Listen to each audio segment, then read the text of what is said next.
White is right. Many three more comedians for you tonight. I want you to welcome warmly our next comedian to the stage, Ava Schwartz. Woo.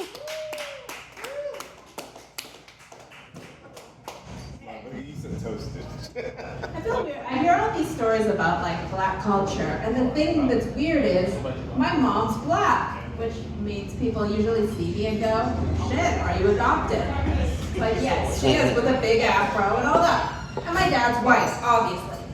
But you know, like, but my family were like the fancy ass black people. One, they're like, "Ooh, I'm the white woman. I'm not allowed to cook." My black grandmother. What was her biggest famous meal? Oh yes, spaghetti with ketchup on it.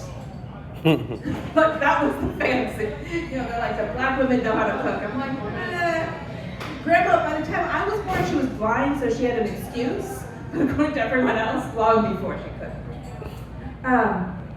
But like my family, it's just a weird thing. When they came, when the black people came, they were like, you know what? Somebody looked at it and said, I'm not doing this whole in the field thing.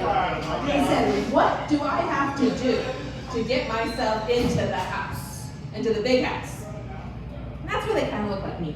There were a lot of black people who, my mom, there was a little bit of mixing. And so they were the fancy. They went to college. My grandma was like, we went to college since the end of the Civil War. I was like, how did the great-grandfather manage to go to college?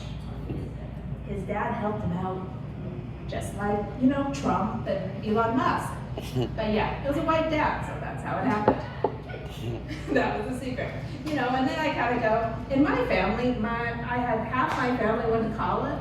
I'm black and white, so half my family went to college and half picked cotton. And the white folks were really good at picking cotton. They were from West Texas.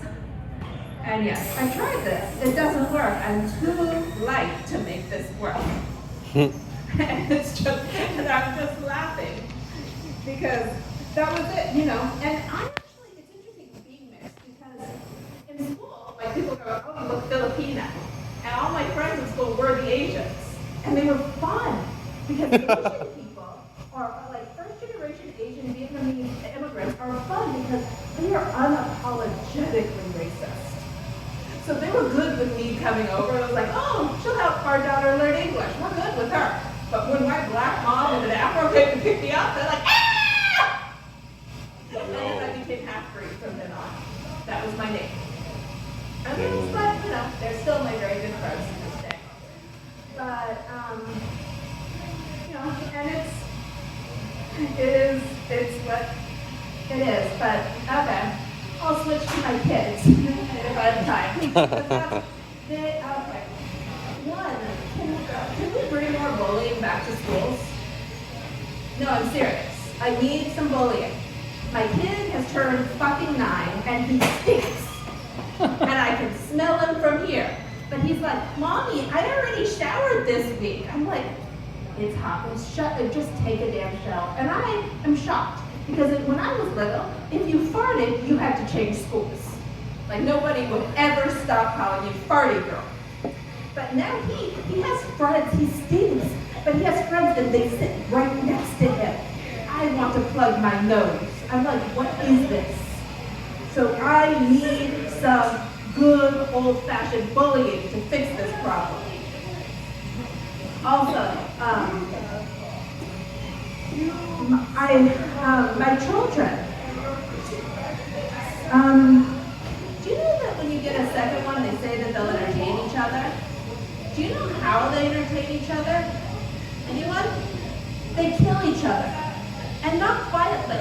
They just fight all fucking day. And they scream and they yell. And my requirement, it's very small, is no ER and no morgue. That's all I ask. Okay, everything else we're good. And they're not following my fucking instructions. And my friend, she saw them, and she's like, oh, my older one was going for the kid's neck. It's like, you could really, really hurt him. You could gouge him. That could paralyze him forever. You could really, and I'm like, are you warning my son? Are you warning him? Or are you giving him advice for where to go? Because he was his only child for 5 years, so I think he's okay with that. And then they joined together in the car to scream, drive off the cliff together for hours. And I want to be like, you know what, I would, God damn it, but that's a 2.5-hour drive. I could just crash the car, but no, I'm not going to drive the cliff.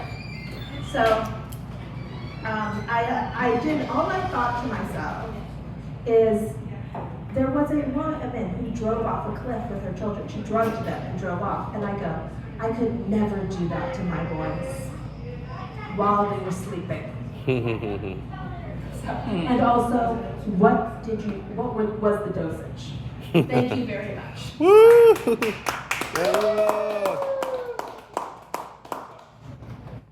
Ava Schwartz.